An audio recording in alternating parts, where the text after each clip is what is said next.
name's Kirk. I'm the pastor of the church here at Sutherland. I have one wife and 3 children.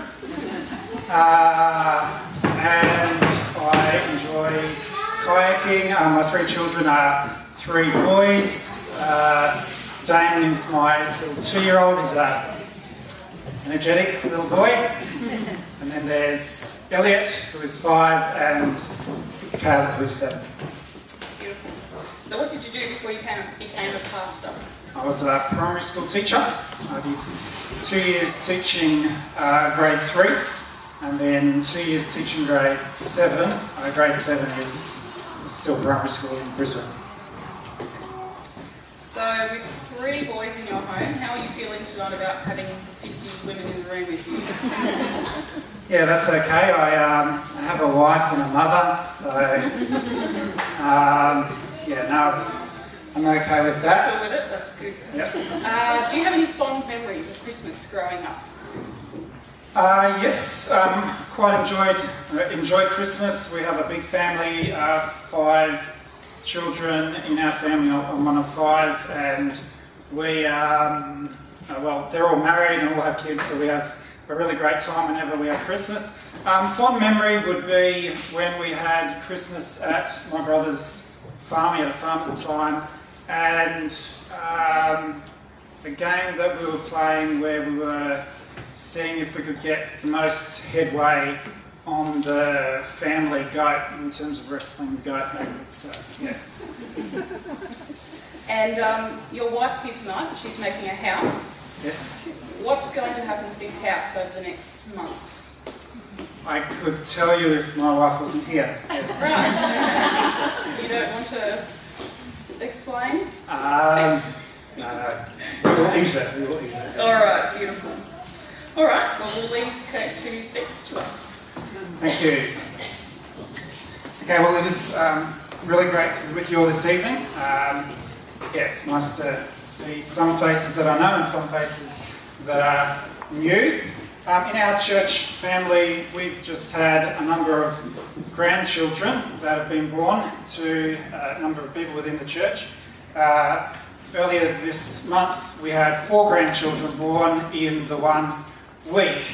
For those of you who know Freya, I think she wasn't able to make it tonight, but her daughter-in-law gave birth to a little baby boy, William.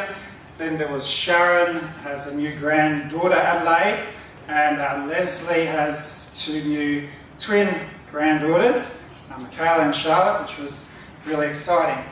And I happen to be, and so yeah, these are exciting times, and I happen to be at a women's study just a little bit after that, and on a cluckiness scale of 1 to 10, I could certainly feel the excitement in the room. It was very exciting times. Freya, of course, this is her first grandchild, and so her son and daughter-in-law live up in Brisbane. And to use a masculine illustration, Chris says that in the weeks building up to the birth of the child, the wheels in the car were just spinning, waiting for the handbrake to go down, and vroom, off they would head up to Brisbane.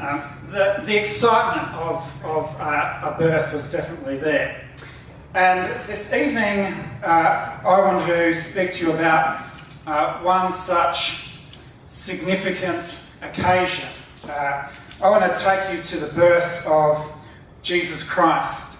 And I want to say to you that if the birth of, if an ordinary birth is significant, then the birth of Jesus Christ was just out of this world in terms of its significance. Because in the birth of Jesus Christ, what we have is the birth of God. In one of the biographies of Jesus, Matthew, one of Jesus' disciples, tells us of Jesus' birth. He says that, tells us the story. He says that Mary was found with child. This, of course, caused a good deal of consternation to Joseph, but then an angel appears and says the child is of God. And then he summarises and he explains further in this verse. He says, so all this was done that it might be fulfilled which was spoken by the Lord through the prophet, saying, Behold, the virgin shall be with child and bear a son, and they shall call his name Emmanuel, which is translated God with us. And they shall call his name Emmanuel. This was one of the many names of Jesus, and it meant God with us. When Jesus came into the world, God came into the world. God came into the world in the most intimate way possible. He took on human flesh. Jesus is God with us. Now we need to appreciate something of the magnitude of that. God, of course, is one who existed even before the pyramids. He is one who, as it were, formed Mount Everest with his little finger. He is one who makes President Obama look like a class captain. And this one comes out of his palace in heaven and he comes down into our world. He is born in a stable, laid in a feeding trough, and he lives with us in our world. This is God, and yet he is with us. Now that is absolutely extraordinary. Let me just flesh this out for you with an illustration. Has anybody here ever seen the movie Gorillas in the Mist? Yeah, a few nods around the room. Yeah, it's an old movie, came out in 1988, and it tells the story of Diane Fossey, who was a California-born zoologist who in 1963 left the comforts of her home to move to, of all places, Rwanda. And I want you to think about that. I mean, you live in, say, a three-bedroom apartment, cosy, secure, in a metropolitan city, and you leave all of that to head to, of all places, Rwanda. What did she do in Rwanda? Well, in Rwanda, she lived with mountain gorillas, as you do. Diane lived on the side of a rain-shrouded volcano, and where the gorillas were, and she would interact with them. She would scratch herself like the gorillas, and she would vocalise just like the gorillas. She would beat her chest just like the gorillas. She would keep low to the ground like them. She would even munch on the kind of foliage that they would munch on. She, in a sense, became one of them. She really was with them. Now that is quite something, isn't it? To move from your world to a completely other world, a world of another being altogether, and a world that is infinitely less comfortable, and then to become one of them. And what you have in that story is just a glimmer of what you have in the story of Jesus Christ, the true story of Jesus Christ. Because in Jesus Christ, what you have is God himself with us. God leaves the palace of heaven and he comes down to the slum of earth. And then more than that, when he gets to earth, he doesn't just act like one of the inhabitants, as Diane Fossey had to do. No, God actually takes on the flesh of one of the inhabitants. He becomes one of the inhabitants. And he is literally born into the world in Jesus. There really is nothing like it. There is no birth like the birth of Jesus Christ. And the question that we have to ask is why? Why would God do all of that? Why would God go to such lengths? Well, the reason why he does is to save people from their sins. The word Jesus means saviour. back when Mary was pregnant, the angel came to Joseph and he says to Joseph, "You're going to have a son, and you shall call his name Jesus, for he will save his people from their sins." This is the whole reason why Jesus came into the world. He came into the world to save his people from their sins. The Bible very plainly says that each one of us are sinners. Let me just explain that for you. All of us, I think, will, for example, have some kind of a personal moral code. You will have some kind of a personal moral code. It may be that you believe that you should always be kind to other people. It may be that you think that we shouldn't be sharp-tongued with one another, or perhaps we shouldn't tell lies, or we shouldn't overeat, or we should exercise, or whatever it might be. I think every single person in this room will have some kind of a moral code.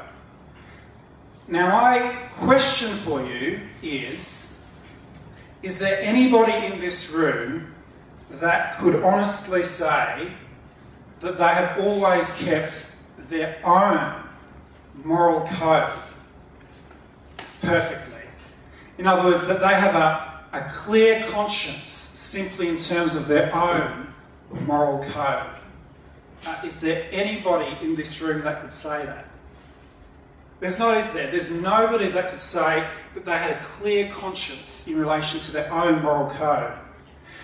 And the question is, if we can't keep our own moral code, how much less can we keep God's perfect code, his perfect standards for us? The Bible says that we don't. The Bible says that we fail miserably.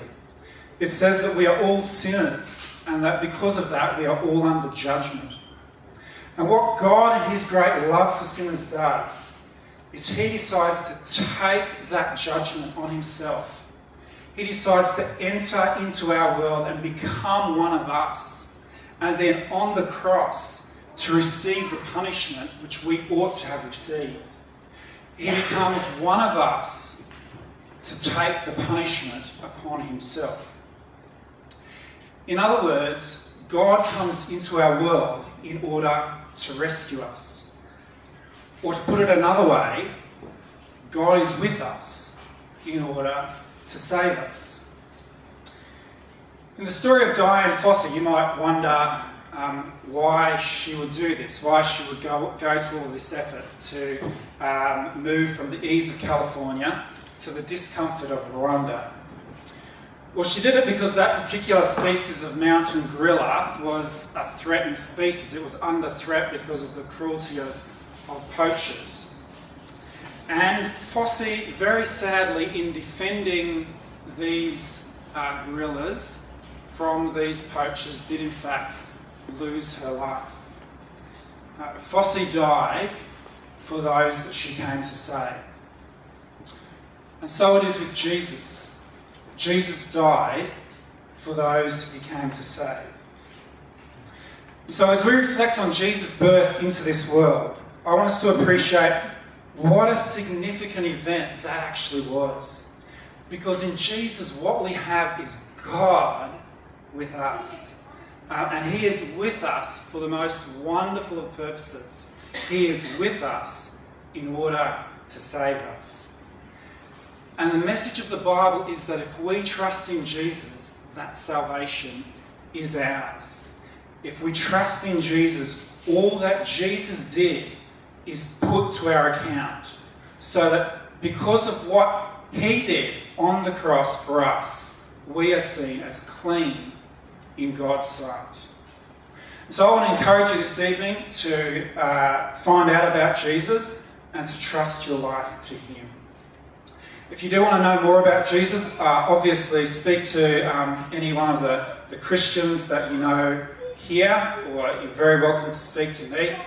Also this evening, I want to let you know about a book that we have available. It's called One Life, What's It All About? It's an excellent introduction to Christianity. It is a straightforward and jargon-free exploration of Jesus and what he did.